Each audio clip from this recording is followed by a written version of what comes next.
आज मैं आपको बताऊं कि मुझे मौका मिला यहाँ हमारे प्रधानमंत्री के घर पे आने का और इनसे बातचीत करने का।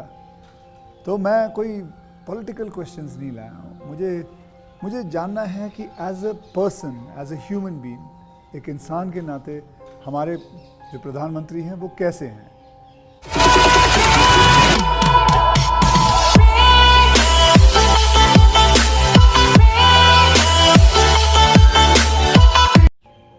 क्या खाते हैं, क्या बातचीत, मतलब उनकी पूरी दिन में जो सब चीज़ें होती हैं, मतलब पॉलिटिक को छोड़ के उसके बारे में मैं उनसे जानना चाहूँगा। तो सबसे पहले सर आपका बहुत बहुत धन्यवाद करना चाहता हूँ कि आपने मौका दिया है आपसे बात करने का।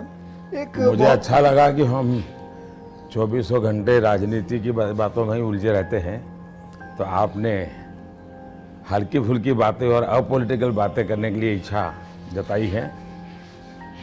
मैं नहीं जानता हूँ दर्शकों को कितनी रुचि होगी, लेकिन ज़रूर मैं खुल कर के बातें बताना पसंद करूँ। नहीं, बहुत लोग बहुत कुछ जानना चाहेंगे आपके बारे में, क्योंकि आपके पर्सनल मतलब जो लाइफ होती है, कि जैसे कि मैं आपको बताऊँ, मेरा ड्राइवर है, उसकी बेटी, उसने मैं उसको पूछ रहा था कि बेटे तो अगर नरेंद्र मोदी जी को, हमारे प्रधानमंत्री को कोई क्वेश्चन पूछना चाहेगी तो क्या पूछना चाहेगी। तो कमाल का सवाल उसने पूछा कि क्या हमारे प्रधानमंत्री आम खाते हैं। ये भी उसका क्वेश्चन है कि आम खाते हैं, और अगर खाते हैं तो क्या काट के खाते हैं या ऐसे गुठली के साथ खाते हैं। मतलब होता है ना, वॉश बेसिन के ऊपर खड़े होके गुठली के साथ आम खाना, उसका मजा ही कुछ और होता है। तो मैं जानना चाहूँगा कि आप आम खाते हो सर? एक तो मैं आम खाता भी हूँ और आम खाना मुझे बहुत पसंद भी है। अच्छा। और गुजरात में आम रस की परंपरा भी है। वो तो बहुत। लेकिन जब मैं छोटा था तो वैसे तो कोई आम वाम खरीदना वरीदना तो हमारे लिए कोई उस प्रकार की कोई लग्जरी हमारे फैमिली थी नहीं। लेकिन कभी खेतों में चले जाते थे तो हमारा देश का जो किसान है बड़ा उदार रहता है। कोई खेत में आकर के खाता है तो कभी रोकता नहीं है, चोरी करता है तो रोकता है। तो आम के पेड़ पर जो पके हुए आम थे वो खाना हमें ज़रा ज़्यादा पसंद था। यानी उतारने के बाद पकाया हुआ नहीं, नेचुरल कोर्स में पका हुआ, और फिर पूरा का पूरा। अच्छा, तब तो ये हाइजीनिक की कोई समझ भी नहीं थी कि धोना चाहिए, टिकना करना, कुछ नहीं समझते थे, ऐसा ही अपना कर लेते थे। लेकिन बाद में जैसे जैसे बड़े तो कई वैरायटियों के विषय में जानने लगे, आम रस खाने की आदत लगी। लेकिन इन दोनों मुझे कंट्रोल करना पड़ता है। अच्छा, अभी फिलहाल कंट्रोल? अब फिलहाल में मुझे सोचना पड़ता है कि इतना खाऊं या ना खाऊं। नरेंद्र जी, मैं आपसे ये पूछना चाहूँगा कि आपने कभी सोचा था कि आप प्रधानमंत्री बनेंगे? कभी आपने सोचा था? और सोचा भी था तो कौन से साल में, कौन सी उम्र में आपने सोचा था कि मैं इस देश को चलाना चाहूँगा? कभी ऐसा विचार नहीं आया। अच्छा। और सामान्य लोगों के मन में बात गले नहीं उतरती। शायद जो बन जाते हैं सबके जीवन में ऐसा होगा। मैं नहीं मानता हूं कि यानी कोई एकदम फैमिली ही उसी प्रकार से बैकग्राउंड वाली हो और किसी के मन में इच्छा जगती हो तो बहुत स्वाभाविक है। वरना मेरा जो फैमिली बैकग्राउंड है उसमें तो अगर मुझे कहीं अच्छी सी नौकरी की भी मिल गई होती तो शायद मेरी माँ अड़ोस पड़ोस के लोगों को गुड़ खिला देती कि चलो भाई बेटे को वहाँ नौकरी मिल गई, क्योंकि उससे ज़्यादा हमने तो कुछ सोचा नहीं था, गांव के बाहर कुछ देखा नहीं था।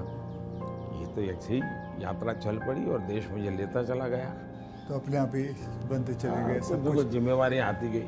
बहुत ही मतलब नेचुरली रहा है इसमें। वैसे मुझे मेरी दृष्टि से, मेरे व्यक्तिगत जीवन की दृष्टि से अननेचुरल लग रहा है। क्योंकि मेरा बैकग्राउंड, मेरी दुनिया, आज की जो राजनीति का तौर तरीका, उसमें ये सब बैठता ही नहीं है जी। मुझे भी आश्चर्य हो रहा है कि देश मुझे इतना प्यार कैसे करता है और इतना सारा क्यों मुझे देता रहता है। जहाँ तक मैंने पढ़ा है आप सन्यासी बनना चाहते थे या आप सोल्जर या आर्मी में जाना चाहते थे, ऐसा कुछ भी ये था? ये मैंने आपकी पढ़ा बात है ये। सही है, ये आपकी बात सही है। बचपन में मेरा एक स्वभाव था, किताबें पढ़ना, लाइब्रेरी चला जाता था, तो बड़े बड़े लोगों के जीवन पढ़ना ये शौक रहता था। कभी फौज वाले यूनिफॉर्म में निकलते थे तो मुझे बड़ा देखता था, कभी बच्चे की तरह खड़े होकर के सैल्यूट कर देता था, मन करता था तुम्हें भी। इतने में 1962 का वॉर हो गया, तो हमारे यहाँ से दूर एक महसाना स्टेशन है मेरे गांव से, तो वहाँ स्टेशन पे सब लोग, जो फौज के लोग ट्रेनों में जाते थे, उनका बड़ा सत्कार करते थे, चाय वगैरह, तो मैं भी चला जाता था। तो जा कर के मैं भी वो, तो मुझे बड़ा मज़ा आता था। तो मन पे हो गया कि हाँ, ये देश के लिए जीने मरने वाला रास्ता है, तो कभी उस दिशा में सोचता था। इतने में एक बार मैंने कहीं पढ़ा कि गुजरात में कोई सैनिक स्कूल है, उसमें आप दाखिल हो सकते हैं। तो हमने अपना, अरे उस समय शायद 1 रुपया 2 रुपये से उसका सारा जानकारियाँ मंगवाते थे। अब हमें तो अंग्रेजी आती नहीं थी, तो हमारे मोहल्ले में एक स्कूल के प्रिंसिपल मिस्टर रास विहारी मणियार करके रहते थे, तो मैं उनके पास चला गया। मुझे कभी बड़े व्यक्ति से मिलने से कभी संकोच नहीं होता था, ऐसे ही फिर चला गया मैं बाहर। ये बात सही है कि भीतर मन में था, तो मैं रामकृष्ण मिशन में चला गया। एक स्वामी आत्मस्थानंद जी हुआ करते थे, अभी उनका करीब 100 ईयर उम्र में अभी स्वर्गवास हुआ। तो मैं सीएम बना तो मेरे घर उनको फिर बुलाया मैंने, प्रधानमंत्री बना तो उनके यहाँ चला जाता था। अभी कलकत्ते में अस्पताल में थे तो 2-3 बार हो आया था मैं। तो वो बड़ा बहुत मुझे प्यार करते थे, समझाते थे जिंदगी क्या है, टिकना क्या है। रामकृष्ण मिशन आश्रम में कुछ समय रखते थे मुझे। विवेकानंद जी जिस कमरे में रहते थे उसमें मुझे घंटों तक बैठने के लिए मौका देते थे। तो ये सारे नए नए अनुभव होने लगे। हिमालय की दुनिया में चल पड़ा, बहुत कुछ भटका, बहुत कुछ घुमा, दुनिया देखी, और ये सब 18-20 साल 22 साल की उम्र में ही करता रहा मैं। लेकिन कुछ कन्फ्यूज़न भी था, कुछ इरादे भी थे, कोई गाइडेंस भी नहीं मिल रहा था, लेकिन मन में सवाल खुद पैदा करता था, जवाब खुद ढूंढता रहता था। ऐसे भटकता भटकता भटकता यहाँ पहुँच गया। तो आपकी लाइफ को मैं अभी आपकी बात मैं सुन रहा हूँ, तो मुझे लगता है अगर आप प्रधानमंत्री नहीं होते तो जिस हिसाब से आप बता रहे हो तो सन्यासी ज़्यादा लगते थे, मतलब सन्यासी बन जाते थे अगर आप। वैसे मैं क्या बनता ये कहना अभी कठिन लग रहा है, क्योंकि जो सोचा नहीं वो बन गया। वो तो हमेशा होता है, मेरे साथ भी। मैं भी आपको अगर एक किस्सा सुनाऊंगा तो मेरे साथ भी ऐसा ही कुछ हुआ है। मैं क्या बनने वाला था, मैं एक मार्शल आर्ट का टीचर बनना चाहता था, कहाँ मैं फिल्मों में आ गया और फिल्मों में आते आते हीरो बन गया। मैं आपसे क्या, हमारे प्रधानमंत्री जी को मैं ये जानना चाहता हूँ, गुस्सा आता है? और मतलब क्योंकि देखिए सबको गुस्सा आता है, आई एम श्योर आपको भी गुस्सा आता है। अगर आता भी है तो उस गुस्से में आप क्या करते हो? वो गुस्सा निकालने के लिए किस पे निकालते हो और कैसे निकालते हो? मेरे लिए ये कभी कोई कहेगा कि मुझे गुस्सा नहीं आता है तो बहुत लोग को सरप्राइज होता है। आपको गुस्सा नहीं आता? मैं बताता हूँ। अच्छा। सरप्राइज होता है। इसलिए ये कहना कि राजी नाराजी गुस्सा ये मनुष्य के स्वभाव के हिस्से हैं। अच्छा। जिंदगी उसके बिना हो नहीं, हर प्रकार की चीज़ें हर के अंदर होती हैं। लेकिन जो मेरा 18-22 साल की ज़िंदगी का जो एक बड़ा तबका था, वहाँ जो मेरी ट्रेनिंग हुई उसमें ऐसी बातें थी जिन लोगों से सीखता था कि आपके जीवन में स्वभाव में ईश्वर ने सब दिया है, अब आपको तय करना है कि जो अच्छी चीज़ है उसको बल देते हुए कैसे बढ़ना। तो फिर ये चीज़ें हैं जो नेगेटिविटी लाती है वो रुकती है। मैं कह सकता हूँ कि मैं इतने लंबे समय तक मुख्यमंत्री रहा, इतने समय तक प्रधानमंत्री रहा, लेकिन चपरासी से लेकर के प्रिंसिपल सेक्रेटरी तक मुझे कभी गुस्सा व्यक्त करने का अवसर नहीं आया, कभी नहीं आया। लेकिन मैं आपको बताऊं, बाहर जो आपकी छवि है वो एक बहुत ही स्ट्रिक्ट एडमिनिस्ट्रेटर के नाम पे है। स्ट्रीक अलग चीज़ है। हाँ, मैं स्ट्रीक हूँ, डिसिप्लिन हूँ, लेकिन मैं किसी को नीचा दिखा करके, अपमानित करके काम नहीं करता। मैं उसको प्रेरित करता हूँ। कभी कोई चीज़ है तो मैं खुद हेल्पिंग हैंड के रूप में खड़ा हो जाता हूँ। मान लीजिए कोई ड्राफ्ट लेकर के आया, तो एक तो तरीका होता है, भाई क्या ले आए हो। दूसरा होता है, वाह ऐसा करें ना, ये अपन करे तो कैसा रहेगा, आपको क्या लगता है ये करे तो कैसा होगा। तो क्या होता है, मेरी 10 मिनट पहले ही इन्वेस्ट हो जाती है, लेकिन वो मुझे समझ पाता है।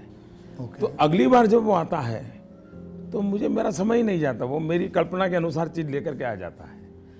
तो एक प्रकार से मैं, कोई लेके आता है तो उसमें से सीखता भी हूँ और सिखाता भी हूँ, और मैं अपनी टीम बनाता चल जाता हूँ।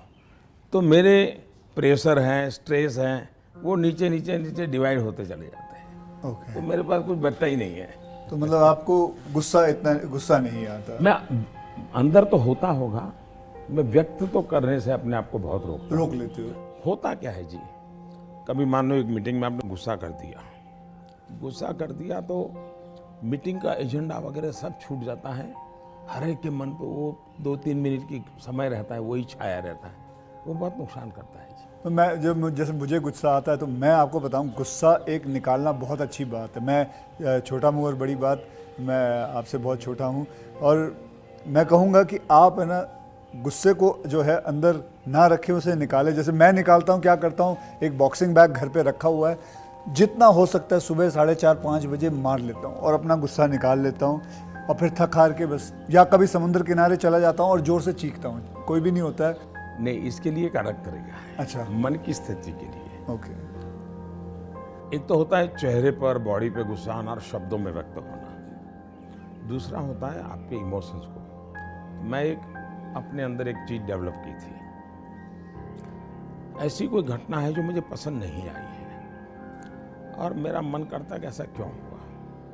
कभी होता था मेरे साथ ऐसा क्यों हुआ, कभी होता था मैंने ऐसा क्यों किया, मुझे ऐसा नहीं करना चाहिए था। और कभी ईगो बीच में आता है तो मैं व्यक्त भी नहीं करता हूँ, भाई आई एम सॉरी, मेरे से ये गलती हो गई, मनुष्य है। तो मैं क्या करता था, अकेला कागज लेकर के बैठता था, उस सारी घटना का वर्णन लिखता था, कैसे हुआ, क्या हुआ, मैंने क्या किया, क्यों किया, खुद ही, और उसमें जस्टिफाई करने की कोशिश नहीं करता था। फिर उसको मैं फाड़ करके फेंक देता था, पढ़ता भी नहीं था दोबारा। फिर भी मेरा मन शांत नहीं होता था, पूरी कथा दोबारा लिखता था, 3 पेज, 4 पेज, 5 पेज, उसमें उस सारे घटनाक्रम को डाल के पूरे पेपर पे रख देता, फिर से एक बार जीवंत कर देता था। हाँ। इससे क्या होता था कि वो चीज़ें, मेरी जो इमोशंस है, उस कागज़ के अंदर आकर के फिर वो जल जाती थी। तो मैं एक प्रकार से फिर उस प्रक्रिया के दरमियान, जो पहले मुझे सच लगता था कि मैं सच हूँ, 2-3 बार लिखने के बाद मुझे लगता है नहीं ये गलत है, मैं सच नहीं था, मैं ही गलत था। अच्छा। ये मैं आइडेंटिफाई कर लेता हूँ उसमें से। तो मतलब ये आपका तरीका है? हाँ। ये आप लेकिन अब वो नहीं रहा, इतना समय नहीं है। अच्छा। यानी मैंने अपने आप को ट्रेन उस प्रकार से किया था। से इतना बड़ा आपका घर है, जैसे मैं अपने घर पे अपनी माँ के साथ रहता हूँ, आपका मन करता है सर आपकी माँ, आपके भाई, आपके सारे जितने भी रिश्तेदार हैं आपके साथ घर पे रहें? पहला है कि अगर मैं पीएम बनकर के घर से निकला होता तो स्वाभाविक रूप से मेरा मन रहता है कि भाई सब वही रहे। मैं जिंदगी की बहुत छोटी आयु में सब कुछ छोड़ चुका हूँ, बहुत छोटी आयु में। मन नहीं करता माँ बहुत छोटी आयु में छोड़ दिया। ओके। छोड़ दिया, उसके कारण वो जिंदगी ऐसी थी जो टोटली डिटैच बन गई है। और इसलिए जिसको कहे लगाव, मोह, माया, क्योंकि मेरी वो जो जिंदगी में जो घर छोड़ करके निकल गया था, वो जो ट्रेनिंग हुई वो उस प्रकार की हुई, और उसके कारण एक अवस्था के बाद छोड़ना है तो मुश्किल जाता है।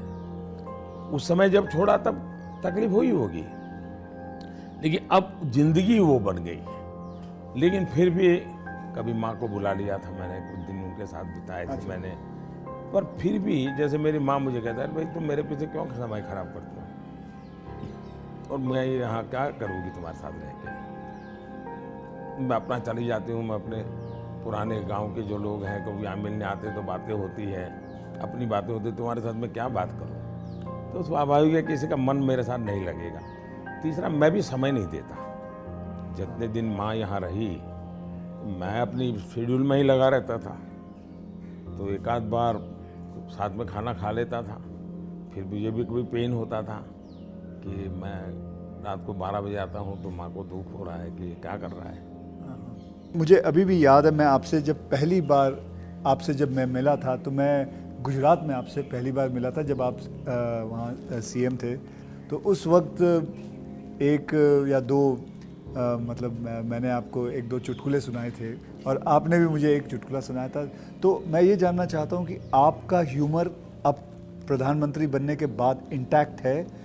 आप ह्यूमर, मेरे परिवार में मेरी एक विशेषता, मैंने जैसे आपको बताया आपकी छवि बहुत स्ट्रिक्ट है। आपका मतलब मैंने आपके जो साथ में जो काम करते हैं कई लोगों से ऐसे बातचीत करते वक्त वो बातें, यार बड़ा काम करवाते हैं। तो वो जो एक बहुत स्ट्रिक्ट एडमिनिस्ट्रेटर, एक स्ट्रिक्ट हेडमास्टर, ऐसा लगता है मतलब हाथ में छड़ी होगी उनके। तो अभी भी आपका ह्यूमर एक बात तो ये जो छवि बनाई गई वो सही नहीं है। अच्छा, वो अलग बात है। सही नहीं है। और कोई ये कहता है कि मैं काम करवाता हूँ, शायद वो सही रूप में एनालिसिस नहीं कर रहा है जी। वो ये कहे कि हाँ काम बहुत करना पड़ता है, उसमें सच्चाई है। ओके। लेकिन मैं किसी को दबाव नहीं करता। लेकिन वो जब खुद मुझको देखते हैं, पहले जैसे ऑफिस से आमतौर पे प्रधानमंत्री 6-7 बजे निकल जाते थे, दोपहर में भी 1-2 घंटे वो ऑफिस में नहीं रहते थे। मैं सुबह से जाता हूँ, देर रात तक बैठता हूँ, तो वो भी देखते हैं कि भाई ये खुद मेहनत करते हैं। तो फिर उनको लगता है कि ये कोई हमसे मजदूरी नहीं करवाते, वो खुद बैठते हैं। तो कोई काम है तो मैं रात को 11 बजे फ़ोन करूँगा, अरे भाई उसका क्या हुआ, तो उनको लगता है ये अभी भी काम कर रहा है। तो एक प्रकार से एक टीम का स्पिरिट बन जाता है, एक वर्क कल्चर आप डेवलप करते हैं। मेरे आसपास में एक वर्क कल्चर डेवलप होता है और वो मैं खुद काम करता रहता हूँ, उसके कारण होता है। स्ट्रिक्टनेस, डिसिप्लिन थोपने से नहीं आती है, क्योंकि मैं जिंदगी मैंने ह्यूमन रिसोर्स डेवलपमेंट में ही अपनी ज़िंदगी खपाई है।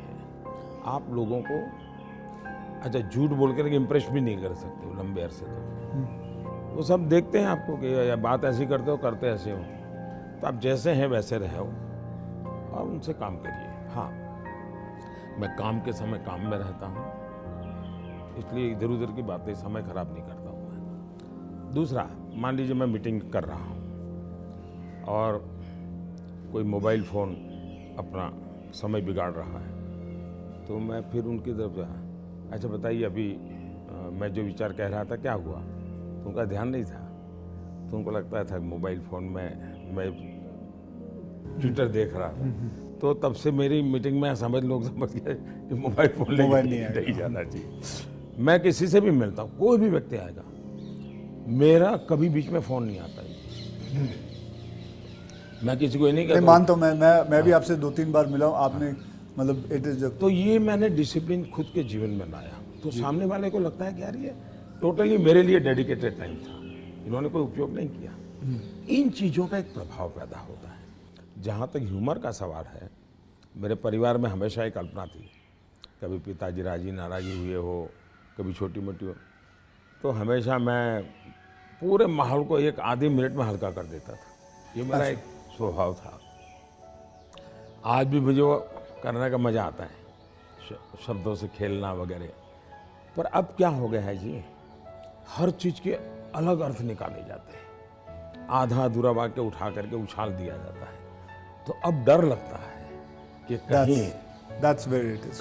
कहीं जा कर के इरादा वो नहीं होता है, हंसी मजाक कहावत सब होना चाहिए, लेकिन अब दुरुपयोग हो जाता है तो डर लगता है। आज ये सोशल मीडिया की वजह से लोग कोई भी शब्द कोई भी उल्टा सीधा करवाते हैं। सोशल मीडिया के बजाय टीआरपी वाले, परेशानी टीआरपी वाले करते हैं। तो आप जरा अपना ह्यूमर को बचा के रखते हो, लेकिन अपने दोस्तों के साथ आपके जो दोस्त हाँ, वो तो आज भी चलता है जी।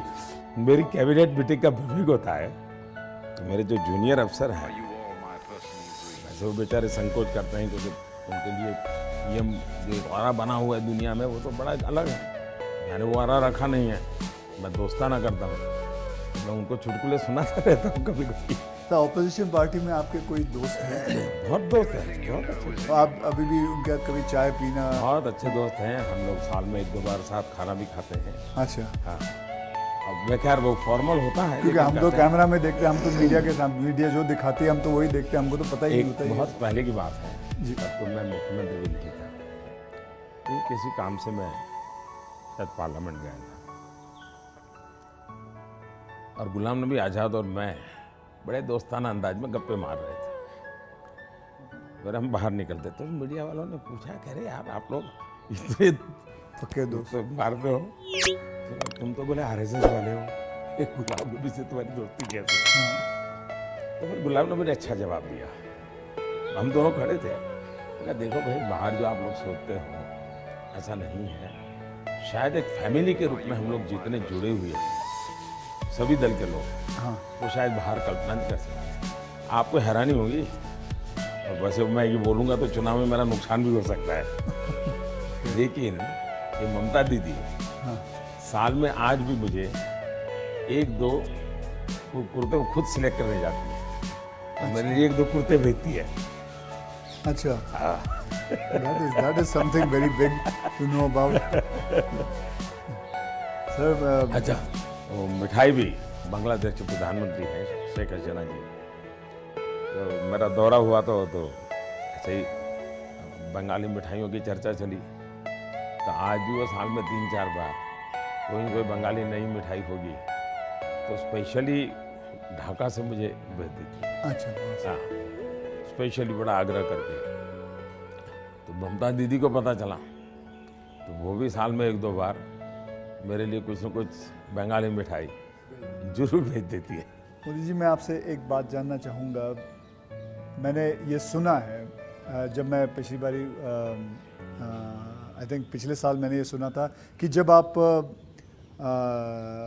गुजरात के CM से आप निकल के आप प्राइम मिनिस्टर जब बने थे, तो आपकी जो जमा पूंजी थी आपके बैंक में करीबन 21 लाख रुपए थे, और वो 21 लाख आपने अपने स्टाफ की बच्चियों के नाम पे FD या उनको बांट दिए थे।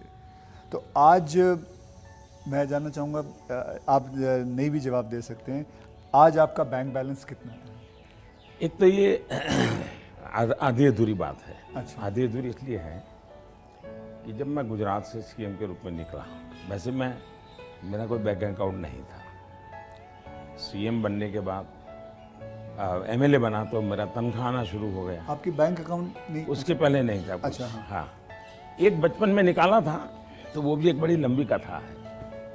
मेरी स्कूल में, वहाँ मेरे गांव में एक देना बैंक का ब्रांच खुला, तो स्कूल के अंदर वो देना बैंक के लोग आए थे। उन्होंने सब बच्चों को एक गुल्लड़ देते, कुल्लड़ बोलते, गुल्लक दिया, और बच्चों को कहा भाई इसमें आपको पैसे डालना है और हर महीने बैंक में जमा कराना, आपके नाम से पैसा जमा होगा। तो हमने भी बैंक अकाउंट उसमें खुलवा दिया। अब हमारे गुल्लक में तो कुछ आया ही नहीं। अच्छा। आने वाला कुछ था ही नहीं, तो क्या आएगा? तो हम तो कभी पैसा जमा नहीं कराए। अब गाँव छोड़ के चले गए हम, बैंक में हमारा अकाउंट बना रहा, तो उनको हर साल वो कैरी फॉरवर्ड करना पड़ता था, लिखा पट्टी करनी पड़ती थी। वो मुझे ढूंढते रहते थे कि इसका बैंक अकाउंट बंद करना है, इसको बुलाए कहाँ से। तो शायद 30-32 साल तक वो बना रहा, और उनको कहीं पता चला बाद में कि मैं अब पॉलिटिक्स में हूँ, तो बैंक वाले मेरे पास आए, बोले साहब जरा सिग्नेचर कर दीजिए, आपका एक बचपन का बैंक अकाउंट पड़ा हुआ है, हमको बंद करना है। अच्छा। तो मेरी बैंक अकाउंट से दुनिया ये रही। लेकिन जब मैं CM बना, MLA बना, तो फिर जो वेतन मिलता है वो आना शुरू हो गया, तब बैंक अकाउंट खुल गया। मैंने तो कभी वो देखा नहीं है, मेरा स्टाफ देखता था। जब मैं निकला वहाँ से, तो मैंने हमारे अफसरों को बुलाया, मैं ले जाके क्या करूँगा, मुझे तो कोई उपयोग है नहीं, मैं ये दे देना चाहता हूँ। तो उन्होंने कहा कि भाई ऐसा मत कीजिए। मैं कहा मैं करूँगा क्या इसलिए जाकर। तो खैर अफसर लोग मेरी इज्जत करते थे तो ज़्यादा बहस नहीं की, चले गए। शाम को एक सीनियर अफसर को लेकर के आए मिलने के लिए। फिर उन सब ने तीन लोग थे, ये समझाया, बोले देखो मोदी जी, ठीक है आपको ज़रूरत नहीं पड़े, लेकिन आपके ऊपर इतने कोर्ट केसेस चल रहे हैं गुजरात में, वकील भी इतने महंगे होंगे हैं, आपको कभी न कोई पैसों की ज़रूरत पड़ेगी, पद पर तो कब रहोगे, कितना रहोगे आप? और बाद में बोले कोई नहीं देगा आपको, तो हमारी प्रार्थना है कि ऐसा मत कीजिए। तो मैंने कहा क्या करूं? बोले ठीक है आपकी इच्छा है तो कुछ हिस्सा दीजिए। तो उसमें से मैंने फिर 21 लाख रुपया दिया। अच्छा, उसमें से? हाँ, ओके। मेरे अपने जेब से दे दिया। और मैंने कहा कि ये जो हमारा सेक्रेटरीट है उसमें जो ड्राइवर है, हाँ, प्यून है, उनकी खास करके बच्चियाँ, उनको ये शिक्षा दीक्षा के लिए खर्च करना। तो अभी वो फाउंडेशन शायद बनाया हुआ है गुजरात सरकार ने, और उसमें से वो मदद कर भी रहे हैं। फिर वहाँ मुझे एक सरकार की तरफ से एमएलए को एक प्लॉट मिलता है, ओके। पैसों से मिलता है लेकिन कम खर्चे में। हाँ। वो प्लॉट मिला तो मैंने पार्टी को कहा भाई ये ले लो आप, मैं आपको दे देना चाहता हूँ, मुझे कुछ चाहिए नहीं। तो मेरी वो प्रक्रिया चल रही थी, फिर पता चला कि वो मामला तो कहीं सुप्रीम कोर्ट में लटका पड़ा है, शायद वो ज़मीन किसी को दे नहीं सकते, इस प्रकार का कुछ है। मुझे पूरा याद मालूम नहीं क्योंकि मैं इस चीज़ों में रुचि नहीं लेता, लेकिन जब भी वो क्लियर हो जाएगा तो मैंने वो भी पार्टी को देना तय किया हुआ है। साहब सच में गुजराती है ना, क्योंकि गुजराती जो होते हैं वो पैसों के लिए बहुत सही रहते हैं। मतलब मैं नहीं मानता कि मतलब आपने अपना प्लॉट दे दिया, आपने पैसे दे दिए, तो आप, क्योंकि मैं आपको अगर आप इजाज़त दे तो मैं एक छोटा चुटकुला सुनाना चाहता हूँ। जी जी जी। एक गुजराती आदमी था, बुजुर्ग आदमी था, वो मर रहा था। तो वो कहता है, मेरी गुजराती ज़रा इतनी ठीक नहीं है, लेकिन वो कहता है कि मारो डीकरो क्यों छे, मतलब मेरा बेटा, तो बेटा अगर डैडी हूँ यहाँ छू, मारी डीकरी क्या छे, डैडी हूँ यहाँ छू, मेरी बीवी कहाँ है, मैं भी यहाँ हूँ, आप तीनों यहाँ हैं, तो दुकान पे कौन है? तो सारे के सारे इधर ही आ गए हो, तो मेरे दुकान पे कौन है? क्योंकि मैं मानने को तैयार नहीं हूँ कि, क्योंकि मैंने देखा है गुजरात, मेरे बहुत सारे गुजराती दोस्त हैं, गुजराती जो होते हैं वो अपने पैसों को बहुत सही संभाल के रखते हैं, वो अपने पैसों से दूर नहीं रहते। मैं आपको एक चुटकुला सुना दूँ। ठीक है, ये बहुत बड़ी ओके। हमारे यहाँ चुटकुला चलता है कि एक बार प्लेटफॉर्म पर ट्रेन आई, रेलवे ट्रेन में, हाँ, तो ऊपर ही बर्थ पे कोई पैसेंजर सोया हुआ था। उसने जगह स्टेशन आया तो उसने खिड़की में आवाज़ लगा के बाहर किसी को पूछा कि भाई कौन सा स्टेशन आया? तो उसने कहा 4 आना दोगे तो जवाब दूंगा। तो बोले जवाब की जरूरत नहीं, अहमदाबाद होगा। समझ गया मैं, बिल्कुल। तो ये बिल्कुल बात सही एक है। और एक बताता हूँ, ये किसी की आलोचना करने के लिए नहीं है, लेकिन कोई भी अर्थ निकाल सकता है, और ये सत्य घटना में से बना हुआ चुटकुला है। बहुत साल पहले, वैसे मेरी जिंदगी ऐसी थी, ये हाफ स्लीव का कुर्ता और पैजामा, जूते और थैला, यही से मैं रेलवे में भटकता रहता था, और दाढ़ी रहती थी। तो मैं पुणे स्टेशन पे उतरा, अच्छा, और कोई मेरे पास ज़्यादा सामान तो था नहीं, मेरा एक वो झोला था, एक अखबार था हाथ में, तो मैं पैदल चला जा रहा था, मुझे पुणे में आरएसएस दफ्तर में जाना था, तो मैं पैदल ही जा रहा था।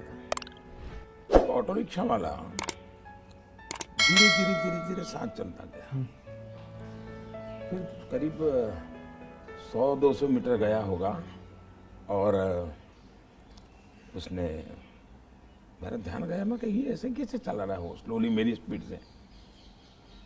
मैंने कहा भाई आपकी ऑटो रिक्शा खराब है, क्या प्रॉब्लम है आपका? तो उसने कहा साहब आप नहीं बैठोगे? मैंने कहा क्यों, मैं तो पैदल जा रहा हूँ।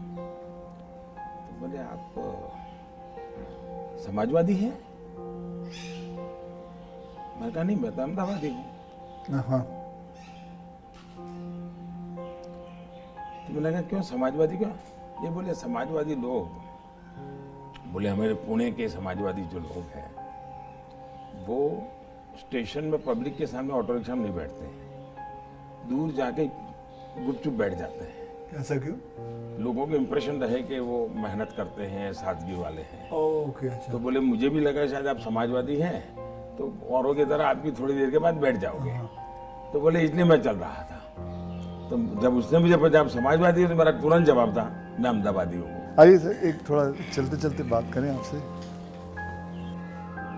सर, आपसे मैं पूछना चाहता हूँ कि अगर आपको कभी एक अलादीन का चिराग मिले और जिन कहे कि आपके 3 विशेस हैं, तो वो आपके 3 विशेस क्या होंगे? देखिए, अलाउद्दीन चिराग मुझे मिल जाए और सचमुच में उसके पास ताकत होगी जी। तो मैं उसे कहूँगा कि तुम जितने भी ये समाजशास्त्री हैं या जो एजुकेशनलिस्ट हो उनके दिमाग में भर दो कि भावी पीढ़ी को ये अलाउद्दीन चिराग वाली कथा सुनाना बंद करें कि ऐसा कोई अलाउद्दीन होता है और वो इच्छाएं पूरी करता है। मैंने कहा उसको मेहनत करना सिखाओ। मैं कभी एक्सपेक्ट नहीं कर रहा था आप ये जवाब दोगे। मुझे लगा आप कोई 3 विशेस आप सोचोगे कि क्या है 3 विशेस, लेकिन ये एक बहुत ही सही तरीका है। आलसपना जो होता है वो यही चीज़ों से आता है। यार आई विश मुझे ये मिल जाए, बैठे बैठे मिल जाए। तो ये जो आपने जो किया हुआ है, ये जो कहा हुआ है, बिल्कुल सही कहा हुआ है। ये मूलतः बाहर से आई हुआ चिंतन है जी, मैंने रिसर्च नहीं किया है। हाँ। ये हमारे यहाँ मूल चिंतन ऐसे नहीं है। मूल चिंतन तो हमारे यहाँ परिश्रम का है जी। हमारे यहाँ ये नहीं है कि भाई ऐसे ही कुछ आकर को कोई दे देगा, ऐसा नहीं है जी। एक ना एक दिन तो सभी को रिटायर होना होता है, आपको भी रिटायर होना पड़ेगा। तो आपने कभी पोस्ट रिटायरमेंट प्लान सोचा है कि आपने जब ये सब कुछ ख़त्म हो जाएगा, मतलब आप पॉलिटिक्स से संन्यास ले लेंगे, तो आपके आगे जाके आपने क्या करना है? एक बड़ा इंटरेस्टिंग चीज़ बताता हूँ आपको। जी। हम लोगों की एक मीटिंग थी इनर सर्कल की। अटल जी थे, आडवाणी जी थे, राजमाता सिंधिया जी थी जी। सिकंदर बख्त साहब थे, प्रमोद महाजन भी थे और उसमें सबसे छोटी आयु का मैं रहता था। तो बातें चली, उसमें से ऐसे ही अभी मीटिंग शुरू होना बाकी था, ऐसे गप्पे चल पड़े कि भाई रिटायरमेंट के बाद क्या करेंगे। तो सबने कुछ न कुछ अपना बताया। प्रमोद महाजन इसको बड़ा लोगों को खुद करके निकालते थे।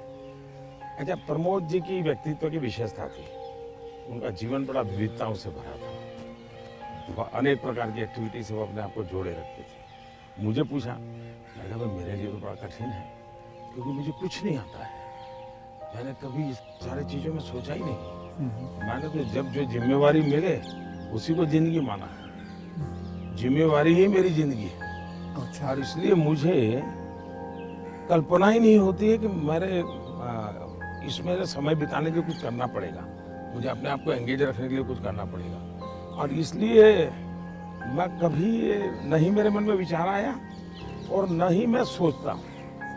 और मुझे पक्का लगता है शरीर का कण कण और जीवन का पल पल किसी न किसी मिशन में ही खपाऊंगा। ये आपने सोचा हुआ है? ये शायद सोचना नहीं है जी, मेरे पास इसके सिवाय कुछ मुझे पर कौशल्य ही नहीं है। मैं जिस हिसाब से आप बताते हो कि मुझे लगता है आप जिंदगी में, मतलब जब सीएम से यहाँ जब पीएम बने थे, तो मैं ये जानना चाहूँगा कि सबसे वैल्यूएबल चीज़ आप क्या लेके आए थे यहाँ इस घर के अंदर? इस घर के अंदर सबसे वैल्यूएबल चीज़ आपकी क्या रही थी? अगर मैं, वैसे ये पूरी बातचीत आपने पहले ही मुझे कहा कि मैं तो कोई राजनीति की चर्चा करना नहीं चाहता, नहीं। लेकिन कुछ मात्रा में मैं कह सकता हूँ कि प्रधानमंत्री बनते समय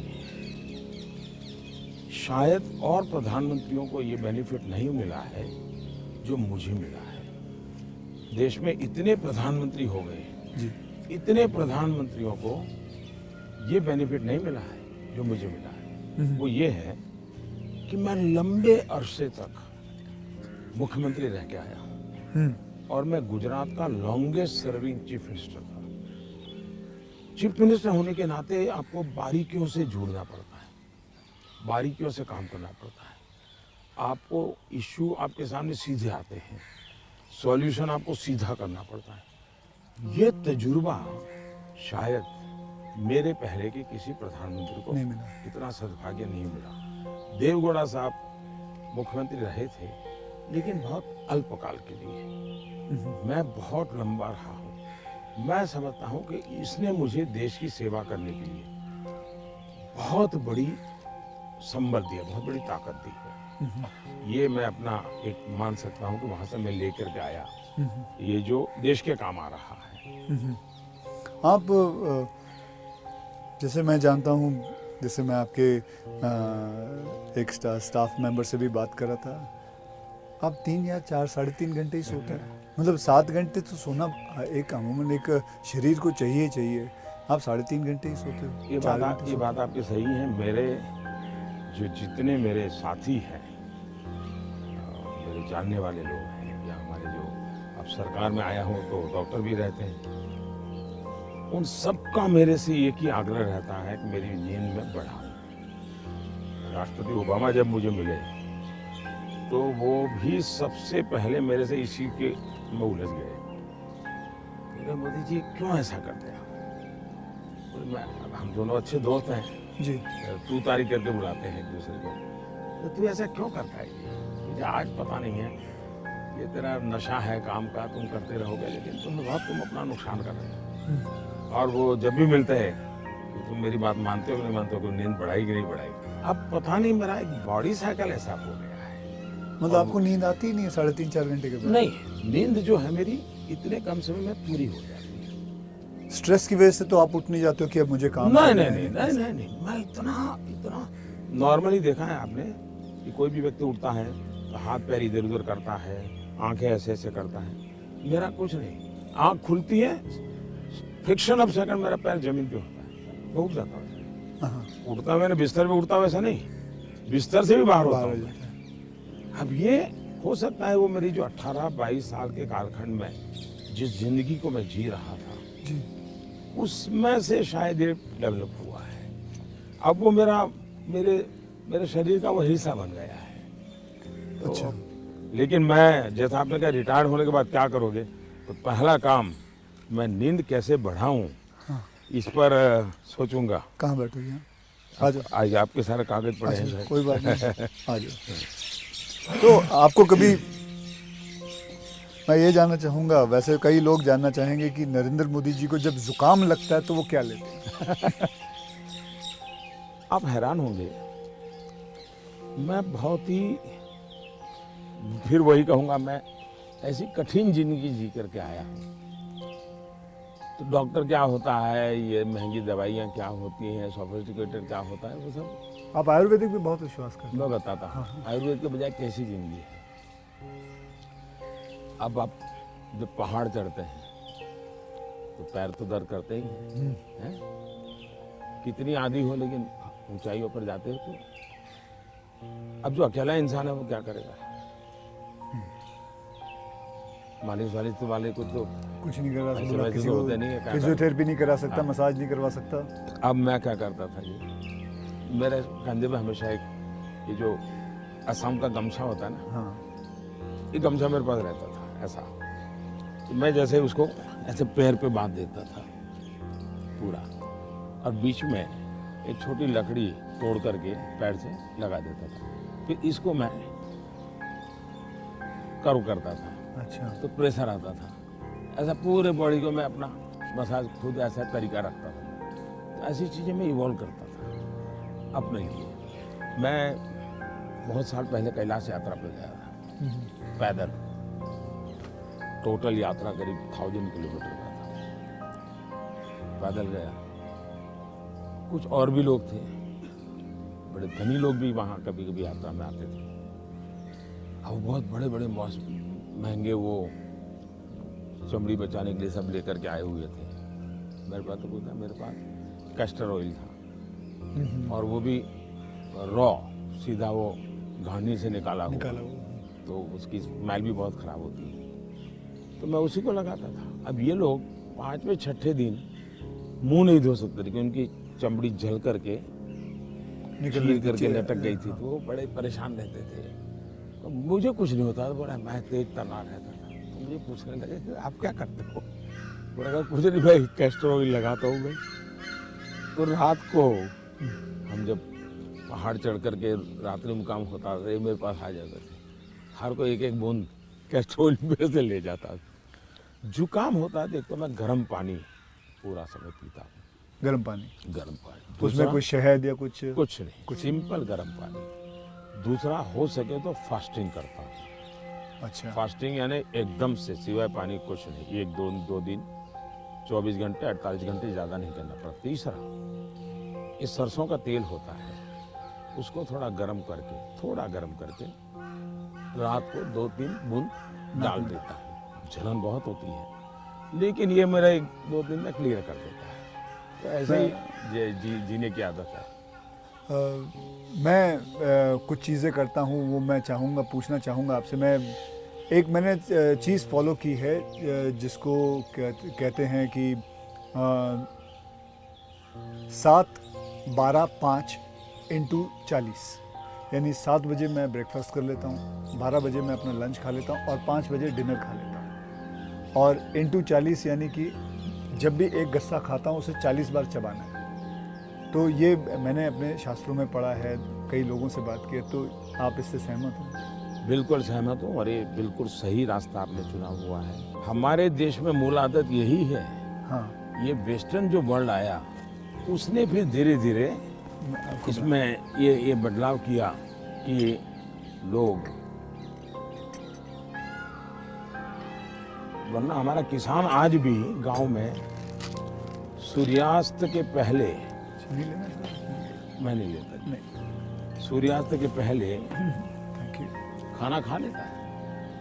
और दिन में भी आपने देखा होगा, किसान सुबह एक प्रकार से, वो किसको आप नाश्ता कहते हैं, लेकिन एक्चुअली उसका वो लंच जैसा ही होता है।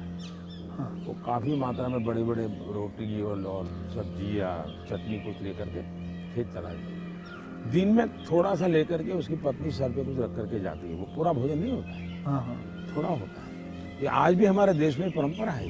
आपका एक फैशन स्टेटमेंट बहुत बढ़िया है, मतलब दाढ़ी वाड़ी एकदम सही किया हुआ। और मतलब कभी कभी मैं देखता हूँ आप हाफ स्लीव कुर्ता पहनते हैं, ज़्यादा करके हाफ स्लीव कुर्ता पहनते हैं। तो ये जो फैशन, ये जो है, ये जो आपकी जो शेविंग और ये सब, क्या ये मतलब फैशन जो है, ये आपने खुद ने किया है या आपने किसी को? आपने बहुत अच्छा सवाल पूछा। जैसे मैं बहुत स्ट्रीक हूँ, गुस्सा करता हूँ, ये जो एक छवि बनाई गई है, वैसे दूसरी छवि मेरे इन कपड़ों की दुनिया को लेकर के बनाई गई है। दरअसल क्या है, मैं एक छोटी बैग में मेरी जिंदगी थी और मैं ट्रैवलिंग करता रहता था। जी, आपने बताया झोले में। और तो मैं देखता था कि एक तो मैं कपड़े खुद धोता था। सीएम बना तब तक मैं कपड़े खुद धोया।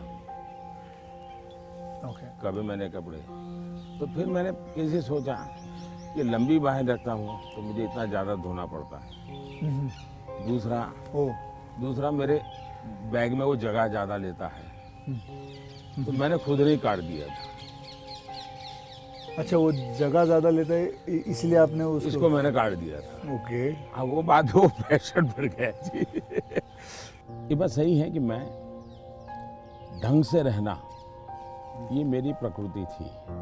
शायद एक कारण ये भी था कि गरीबी के कारण कभी कभी इन्फीरियरिटी फील होती थी लोगों के बीच में। तो उसको ओवरकम करने के लिए शायद साइकोलॉजी पढ़ी होगी बचपन में, ऐसा मुझे लगता है। तो मैं क्या करता था, अब हमारे घर में वो प्रेस करने के लिए कुछ था नहीं, तो मैं ये बर्तन का जो लोटा रहता है उसमें कोयला भर देता था, गर्म कोयला, और उसी से कपड़ों को प्रेस करता था और पहन के जाता था। लेकिन जूते नहीं थे। तो मेरे एक मामा एक दिन आए घर पे, तो पता नहीं उनका मन कर गया तो उन्होंने मेरे लिए जूते ला दिए। तो एक कैनवास के सफ़ेद जूते हैं ना जी, हाँ, छोटे से, शायद उस समय तो 8-10 रुपये मिलते होंगे, वो ले आए। मैंने देखा थोड़े दिन में तो वो गंदे होना शुरू हो गए। तो मैं क्या करता था, क्लासरूम में सब बच्चे चले जाते थे मैं रुका रहता था। और टीचर जो ब्लैक बोर्ड पे लिखता है ना, तो बाद में जो छोटा चॉपस्टिक का टुकड़ा रह जाता है वो ऐसे ही फेंक देता है। हाँ हाँ हैं? हाँ हाँ हाँ। तो मैं उसको इकट्ठा करता था, वो चॉपस्टिक के टुकड़े वो ले आता था, और हर दिन सुबह चॉपस्टिक जूतों पे लगा देता था। हाँ हाँ हाँ, मैं समझ गया। और डेली ये मैंने कई बार आपसे मिला हूँ, आप घड़ी जो है वो अभी तो आपने सही पहनी हुई है, लेकिन घड़ी आप ज़्यादा करके ऐसे पहनते हो। घड़ी में ऐसे ही पहनता हूँ, क्योंकि मुझे मीटिंगों में बैठना पड़ता है ना, हाँ। तो मैं नहीं चाहता हूँ किसी को पता चले कि मैं ऐसे घड़ी देख रहा हूँ, उसको इंसल्ट फील होता है जी। अच्छा। तो मैं उसके सम्मान के लिए हमेशा कॉन्शियस रहता हूँ कि ऐसे चोरी छुपे से घड़ी देख लेता हूँ। आप कोई बैठा है बात कर रहा है और घड़ी देखते हैं, तो मतलब कि आप उसको इशारा करोगे भाई बहुत हो गया जाओ। तो आप ऐसे रखते हो? हाँ, तो ये मेरे मन में ऐसा है कि ये किसी का एक प्रकार के हिडन वे में, मतलब बहुत माइन्यूटली आप लेकिन आप मानते हो, मैंने आपको ऑब्जर्व किया कि आप घड़ी उल्टी पहनते हो। मैं देखा था कई बार देखा आपने कि आप घड़ी उल्टी पहन के। आपने सही देखा। मोदी जी, मैं आपसे ये जानना चाहूँगा कि ये जो सोशल मीडिया का आजकल तो पूरा ज़माना है, एंड मैंने देखा है कि आप काफ़ी एक्टिव रहते हैं, लेकिन जो आपको लोग प्रश्न पूछते हैं या लोग आपसे बात करते हैं, तो आप खुद देखते हो ट्विटर या इंस्टाग्राम, ये सारी चीज़ें आप देखते हो सर? मैं ज़रूर देखता हूँ, और एक प्रकार से उससे मुझे बाहर की बहुत प्रकार की जानकारियाँ मिलती हैं जी। और मैं आपका भी ट्विटर देखता हूँ और ट्विंकल खन्ना जी का भी ट्विटर देखता हूँ। और कभी कभी तो मुझे लगता है कि वो जो मेरे पर गुस्सा निकालती है ट्विटर पे, तो उसके कारण आपके पारिवारिक जीवन में बड़ी शांति रहती होगी। उनका पूरा गुस्सा मेरे पर निकल जाता होगा। इसलिए आपको बड़ा आराम रहता, सुकून मिलता होगा। तो मैं आपके लिए इस प्रकार से काम आया हूँ, खास करके ट्विंकल जी के लिए। और शायद ट्विंकल जी को पता नहीं होगा, उनके नाना जी चिनू भाई, चिनू भाई, उनसे मैं मिला था बहुत पहले। और कारण क्या था, ये बड़ा इंटरेस्टिंग है। गुजरात में एक बहुत बड़ा अकाल पड़ा था, तो हम लोग कुछ न कुछ सामाजिक काम करते थे। उसमें हम लोगों को ये बटर मिल्क के केंद्र चलाते थे, छाछ पीने के लिए गर्मी में लोगों को बटर मिल्क। तो वो मूल सुरेंद्रनगर जिले में हम बहुत बड़ी मात्रा में करते थे। तो उस एक कार्यक्रम में मुंबई में एक सज्जन थे, मिठाई के बहुत बड़े व्यापारी थे, नाम तो मैं भूल गया, वो उनको लाए थे और उन्होंने डोनेशन भी दिया था। और हमने ऐसे छाछ केंद्र चालू किए थे बटर मिल्क के, बहुत बड़ी मात्रा में। जैसे पानी की परब रहती है, वैसे छाछ की परब रहती थी, और हर गरीब व्यक्ति वो। तो उस समय मैं उस सेवा के काम में लगा था, और उस समय इनके नाना जी वहाँ आए थे, तो उस समय मेरी उनसे मुलाकात हुई थी। काफ़ी बातें हुई थी उनके साथ, तो मेरा उस प्रकार से उनसे परिचय रहा है। तो आप मतलब खुद भी पढ़ते हो और लोगों को? बिल्कुल, मैं पढ़ता भी हूँ और मजा लेता हूँ। आपको वैसे मैं जब आप अपने ऊपर कोई मीम्स बने हुए देखते हो, जो सोशल मीडिया पे मीम्स आते हैं, तो वो मीम देख के आपको हंसी आती है? ऐसा आपने कहा गुस्सा तो आता नहीं ज़्यादा करके, लेकिन वो जो मीम्स आप देखते हो तो आपको कैसा लगता है? जैसे देखो, मैं कुछ 4-5 मीम लेके आया हूँ, ये देखिए। ये लिखा है, this T seller can give nation unity, equality, safety, prosperity. तो ये एक है। इसमें लिखा हुआ है, चटनी के बिना ढोकला है बेकार, अब की बार मोदी सरकार। ये देखिए, मेरे ही सारे फ्रेटर्निटी के लोग आए थे, आपसे मिले तो सबके चेहरे पे यहाँ लगा दिया है जय श्री राम। ये आपने देखा कभी? ये मैंने नहीं देखा, ये आज देख रहा हूँ। अच्छा, ये नहीं देखा आपने? तो ये रोहित शेट्टी जो है, ये एक्शन डायरेक्टर हैं, मीट्स नरेंद्र मोदी जी, और अगले दिन आपको उन पर इतना असर पड़ा, सीधा मोटरसाइकिल लिया आपने, निकल पड़े। तो ये मीम देख के आपको कैसा लगता है? मैं एंजॉय करता हूँ। मैं उसमें मोदी को कम देखता हूँ, क्रिएटिविटी को ज़्यादा देखता हूँ।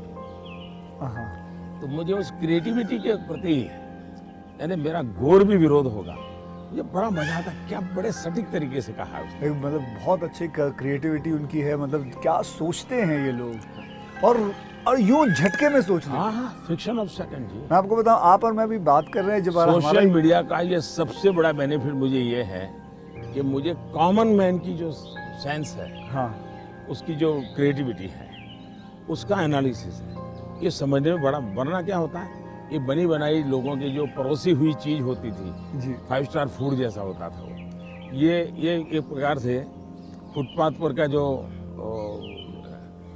चने चबेने और पकौड़ा होता है, हाँ हाँ वैसा सोशल मीडिया का मटेरियल होता है। फिनिश नहीं होता, लेकिन उसमें से आपको सच्चाई हाथ लग जाती है।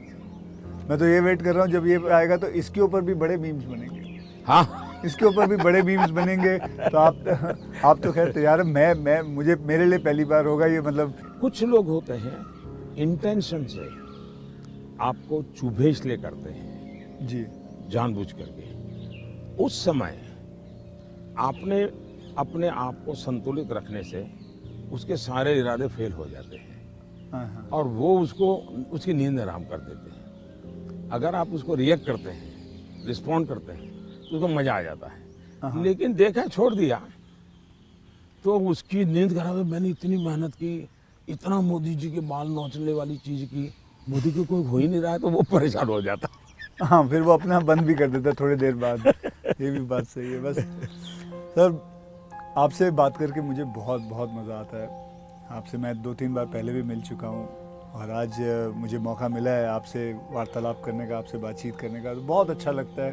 As a human being and not as a prime minister, as a human being you are a lovely person, you are a person जिसने ज़िंदगी में सब कुछ देखा है, झेला है, पाया है और खोया भी है, और सैक्रिफाइस आपकी ज़िंदगी के, मैं ये मेरा एनालिसिस है जो मैं आपसे अभी बात करके मेरा एनालिसिस है कि आपके ज़िंदगी के आपने बहुत सैक्रिफाइसेस भी किए हैं।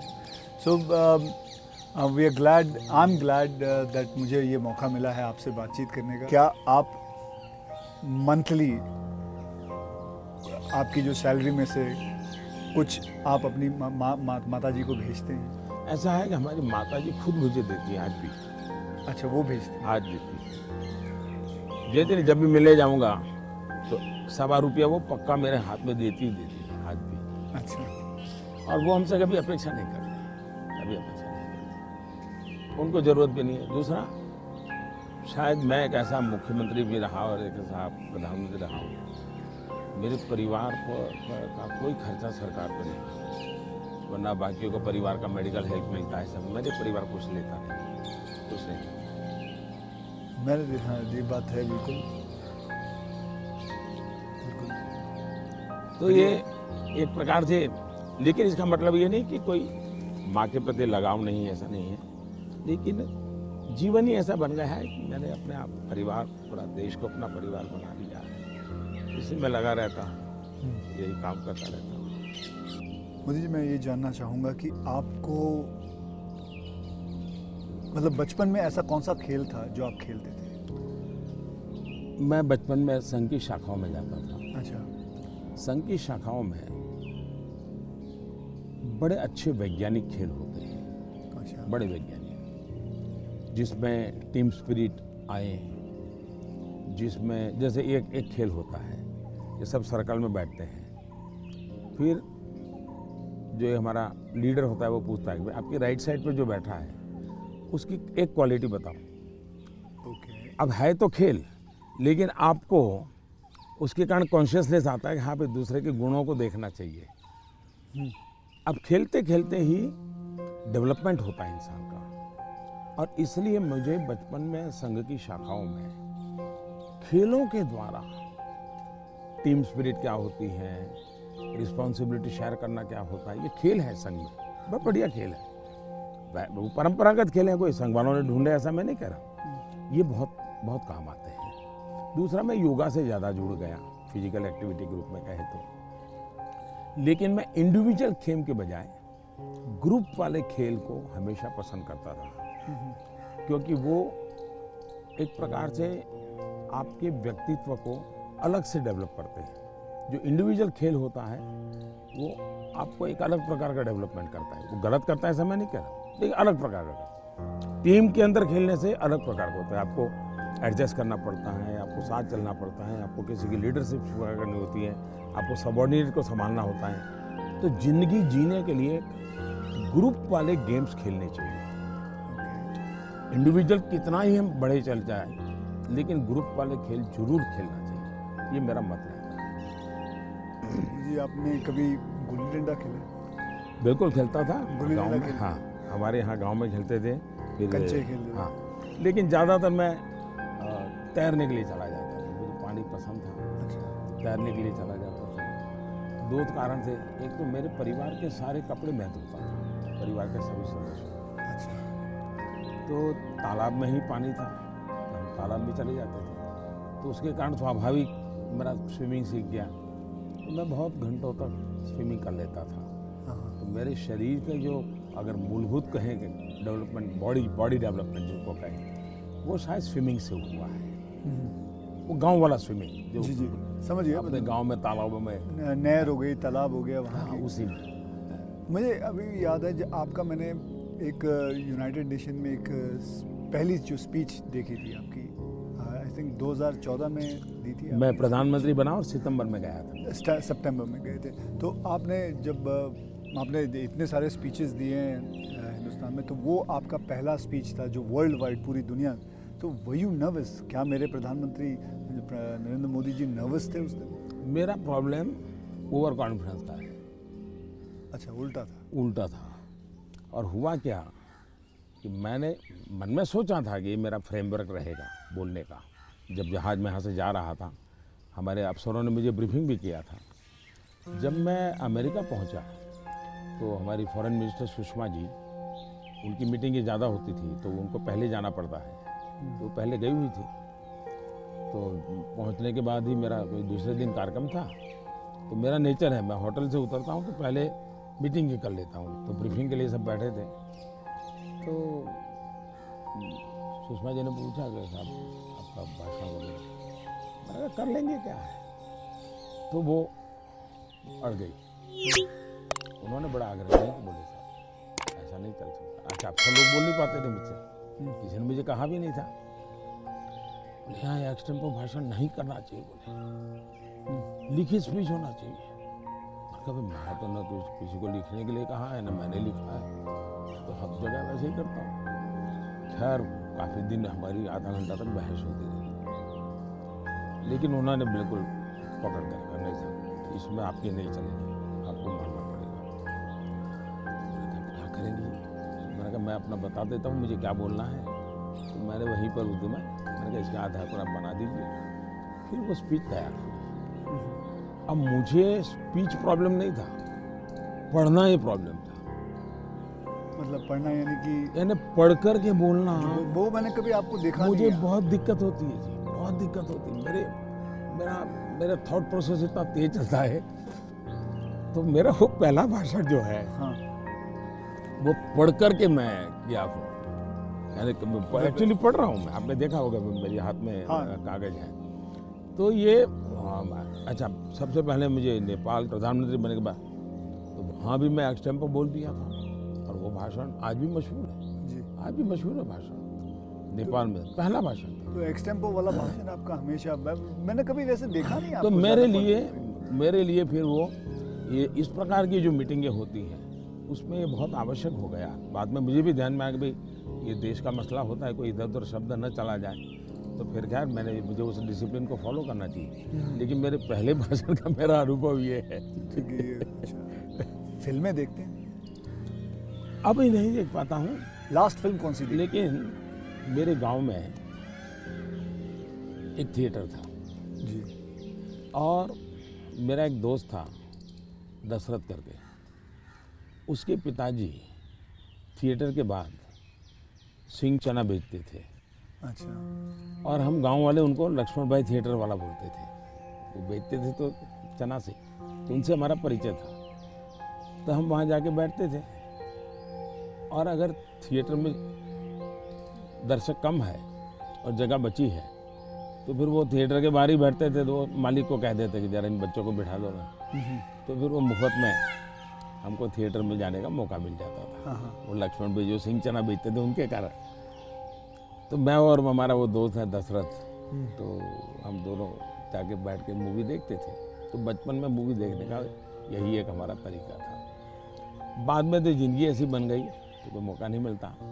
लेकिन शायद एक अमिताभ बच्चन जी आए थे जब मैं सीएम था, अच्छा उनका बड़ा आग्रह था एक पा फिल्म शायद, जी बिल्कुल। तो देखने के लिए उनके साथ में चला गया था। एक बार अनुपम जी खैर आए थे, उन्होंने टूरिज्म तब को भी आप लेकर के CM एक ही फिल्म थे। बनाई थी, सीएम था, टूरिज्म को लेकर के एक फिल्म बनाई थी वेडनेसडे शायद, हाँ वेडनेसडे। हाँ, तो वो मैं उनके साथ देखने चला गया था।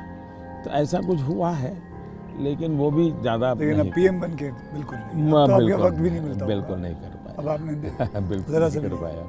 कि मैंने एक फिल्म बनाई थी, आपको मैंने हल्का सा कुछ बताया भी था पहले कि टॉयलेट एक प्रेम कथा पे फिल्म बनाई थी। और मैं खुद देख नहीं पाया, लेकिन मैंने लोगों को बहुत कहा हाँ वो कि देखो भाई सामाजिक जीवन पर कैसे फिल्में चल सकती है और बन सकती हैं। हाँ वो कमर्शियल हिसाब से हाँ, मैंने पूरे हाँ, बनाए थे, हाँ, बल्कि गाने वाने वगैरह ये हाँ, माँ पिता सब कुछ उसमें रखा हुआ था और नहीं, असली कथा पे मैसेजिंग, था। सोशल मैसेजिंग था, वो अच्छा था। हाँ। हाँ तो लेकिन खैर वो तो मैंने रियल लाइफ में किया था, लेकिन आपने रियल लाइफ में करीबन 9 करोड़ से भी ज़्यादा टॉयलेट्स बनाए हैं। तो ये तो मतलब ऐसा कैसा हो गया जैसे कि आपने जैसे ही आप प्राइम मिनिस्टर बने तो सबसे पहले आपने स्वच्छता के ऊपर बात की, टॉयलेट्स के ऊपर बात की, तो आपको वो डर नहीं लगा कि आप पहली बार मतलब आप प्राइम मिनिस्टर बन रहे हैं और सबसे पहला मतलब द फर्स्ट फ्यू मुद्दा इसी पे रखा हुआ है, स्वच्छता पे रखा हुआ है? स्वच्छता आपके लिए बहुत मायने रखती है।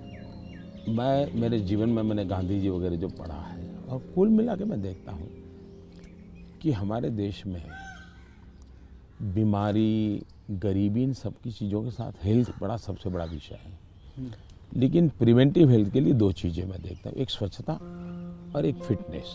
आप अपने शरीर को फिट रखिए, बनाइए, तो बाकी आर्थिक रूप से बोझ बनता नहीं है ज़िंदगी, उस प्रकार से जिए। पर्सनल हाइजीन में तो हमारे यहाँ शास्त्रों के कारण, संस्कारों के कारण, घर में आओ तो पैर धो करके आओ, हाथ धो, मंदिर में जाते हो तो नहा करके जाओ, सब बहुत सिखाया जाता है। सोशल हाइजीन के प्रति हम उदासीन रहे हैं। और भारत जैसा देश दुनिया में, अगर इतना बड़ा दुनिया को देने के लिए टूरिज्म डेवलप नहीं हो रहा है, एक कारण है गंदगी जी। वैसे भी किसी भी समाज के लिए शोभा नहीं देता है। तो मेरे मन में एक बड़ी चीड़ है, और मैंने सोचा इसको एक जन आंदोलन बना देना चाहिए, और देश को गर्व होना चाहिए, हम लोगों को गर्व होना चाहिए कि हमारे देशवासियों ने इस कार्यक्रम को अपना बना लिया। और ये 9 करोड़ टॉयलेट बन जाना, 2014 के पहले 38% रूरल सैनिटेशन था, 98% जी जी मतलब देश तैयार था। और मुझे खुशी है कि देश ने किया है, मैं तो कौन होता हूँ करने वाला जी, देश ने चीज़ को उठा ली। आप एज अ प्राइम मिनिस्टर आप कभी चिल एकदम आराम करते हैं, मतलब कुछ आराम से बैठ के यूं बैठे हैं गार्डन में सोच रहे हैं,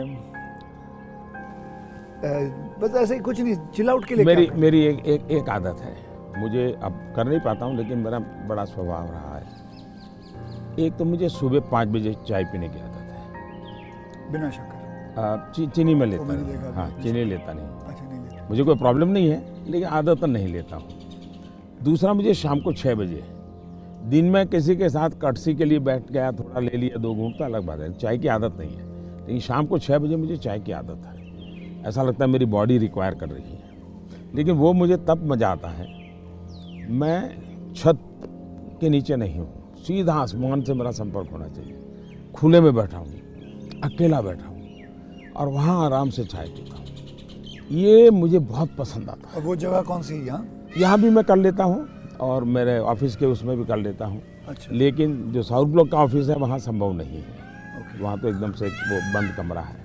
लेकिन ये मेरी पसंद की जगह काम है। दूसरा, एक चीज़ मैंने बहुत की थी, और जो जैसा आपने कहा रिटायरमेंट के बाद क्या करोगे, तो उस काम को ज़्यादा करूँगा।